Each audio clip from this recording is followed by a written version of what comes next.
Hey guys, welcome back to Restoration Revelations. I'm Harry. This is Studio Hotrods. We build some of the coolest cars out there. And this week, I'm going to be showing you how to deal with an insurance company. Got a car that I built for a customer that got smushed hard. We're going to go take a look at that in a minute, but I figured I'd start you off with a little trailer from last week. Last week, I was talking about maintaining the vacuum in your the LT4 car that we're building. I'm building one with the 502 in a Chevelle, right? And there's lots of configurations you can buy or use. Look at my mess. This is called research and development, kids. But I made this device, but what's really cool about it, the best part, check it out. Okay, so it's just maintenancing, right? I'm gonna disconnect it real quick. That was just a vacuum gauge showing it up where I wanted it to be. This is a pressure switch, right? And this is a relay.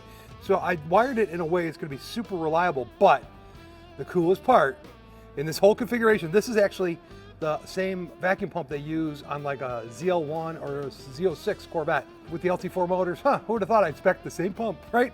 That's what's in here. Anyways, where do you put it in the car? How do you mount it in the car? And what's it gonna look like? Because I can't stand it when the engine bay is all boogery and full of stuff. Wires, rat's nests.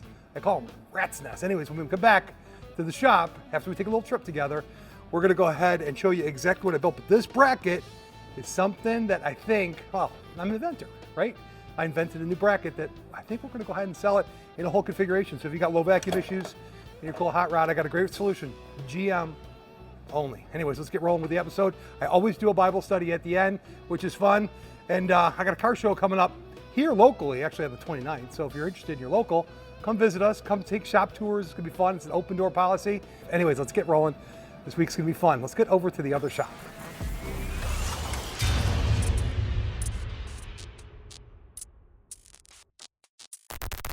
All right, let's take a burn over to the other building. We're actually gonna go in my survivor car.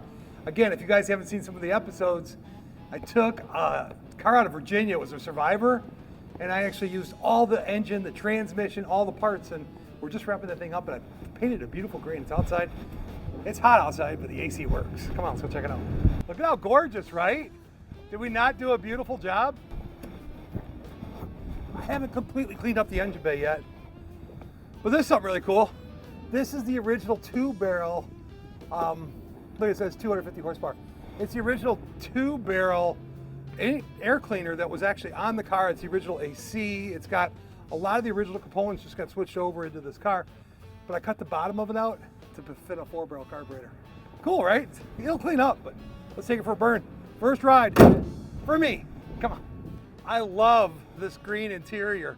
Is that avocado? I think 1970, avocado green. Come on, let's go for a burn. Gas gauge now works. I love the original green dashboard. I just watch where I'm going, so I don't know something. Look at I love this, even Kermit. I'm gonna sell this car. Gosh, really don't wanna sell this car. We did the alignment. I set the caster camber on it. Somebody's gonna get a spectacular, what if the horn works? Stop it. It is going up for sale. If you're interested, let me know. I think we got a pretty nice ride here. And a bench seat that can go all the way back. That way you can put your girlfriend next to you. Pretty cool, right? Let's go in the building and go find Shawnee's Jeep. She wants me to fix it, and she had a wrestling match, like I said before, with the insurance company. I'll tell you exactly how she dealt with it, what we're doing, what's going on, but let's go take a look and see how bad the car actually is. All right, before we go inside and look at the wreck, let's take a look at what we built for her. It was absolutely gorgeous.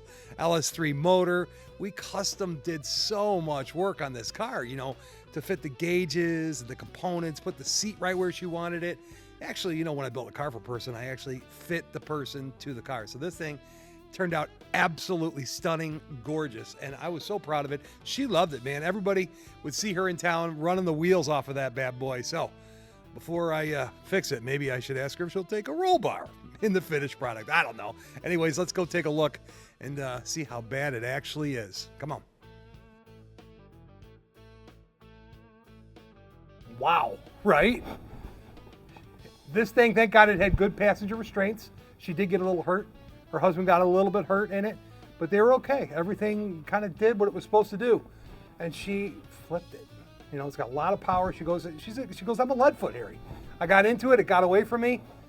I'm like, oh, you know, let's figure out where we're at with it. She's like, You're the expert. Do we get rid of it? Do I total it? Do I take the money from the insurance company? I said, let's figure it out. I'm like, Shawnee, what do you want, right? I'm looking at this thing and I'm like, holy cow. I tried to figure out actually how it got in the accident. And what happened was this wheel's got a big old bruise on it right there. And what most likely happened is she caught this end of the car. It went this way and then the whole car rolled up that direction and landed on the roof. So you can see it hit here, it hit here. It hit not this side of the roof so much, because look at this door. Crazy. As good as new. I think we can still ship it.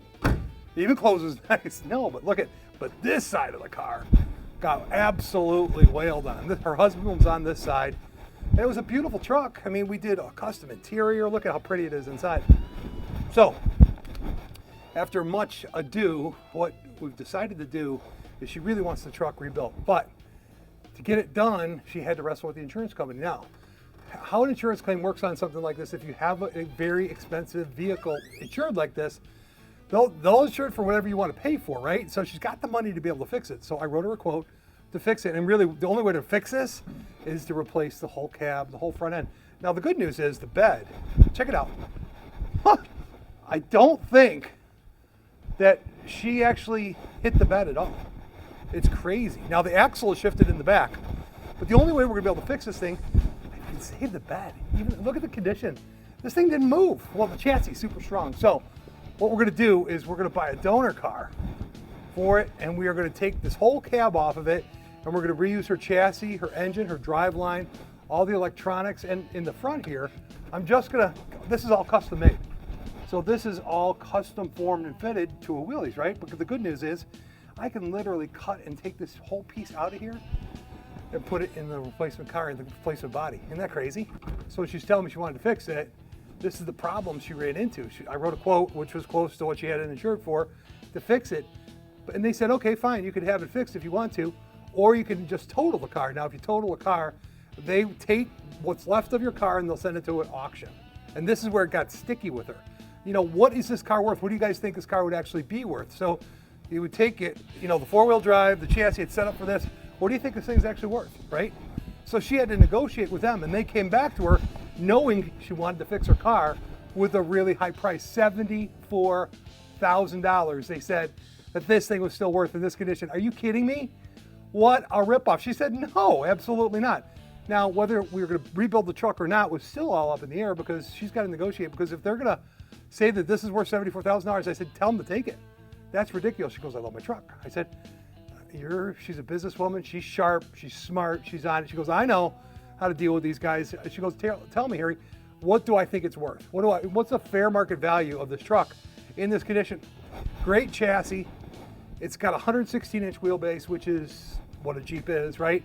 Brand new motor, brand new transmission, four-wheel drive. I told her at most 20 grand. At most. I think it's worth 20 grand because everything I know is new on it. Every component, the front runner kit, all the stuff is new. But if it's just going through an auction block, I don't even know if somebody'd pay that. So she negotiated for that. Guess what?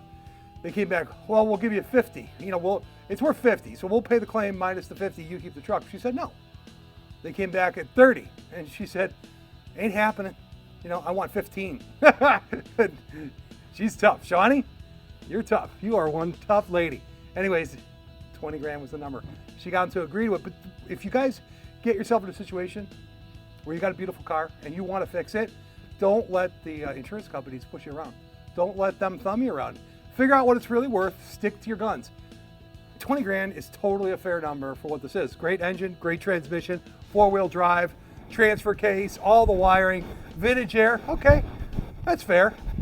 But it's going to be a lot of work. So I'm shopping now for a new body. If you got something, let me know. But if you're in the Midwest, buy us somewhere, reach out to me. I need the cab. I need a rust-free cab. I got one in Wyoming right now that I'm looking at. I'm looking at another one that's kind of far away, but obviously I cannot repair this. I think we need some parts killer. Anyways, Shawnee, if you see this, thank you for trusting me with your truck. It's going to be better than ever for sure. And if you guys, again, like I said, get yourself in a situation where you're making an insurance claim and they try to bamboozle you, don't take it. Don't stand for it. Don't tolerate it. This thing's gonna work out just great because she's smart and she was like on the ball. Let's get back over to the main shop. where we have that whole new invention going into Max's Chevelle. And I'll show you how it works and what it looks like when it's all done.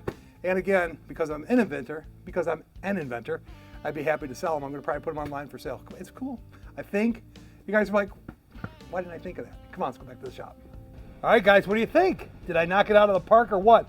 We made this bracket actually mount right to where the master mounts to the booster. So any GM application like this, Chevy, Camaro, a lot of different cars will just take this exact bracket. It's plumbed in, the relay's there. It is slick, is it not?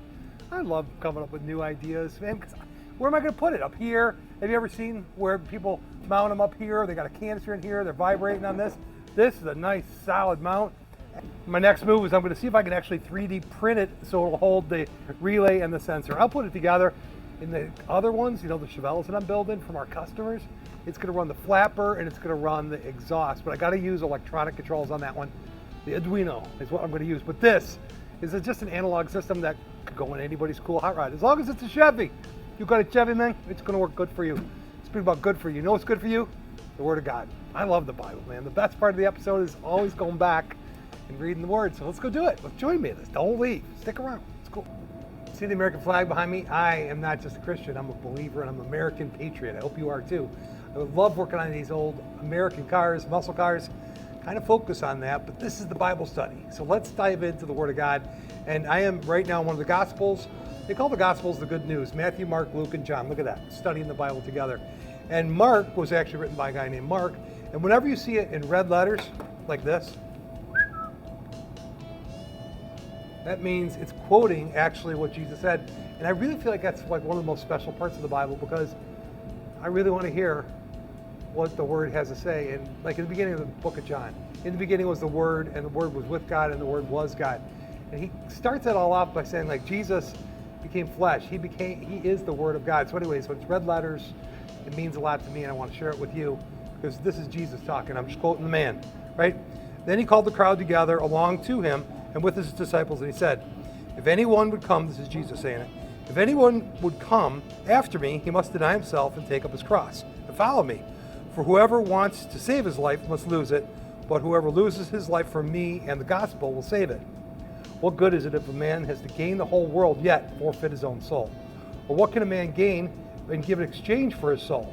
If anyone is ashamed of me and my words in this adulterous generation and sinful generation, the Son of Man will be ashamed of him when he comes in front of the Father and the glory and the holy angels. Eek.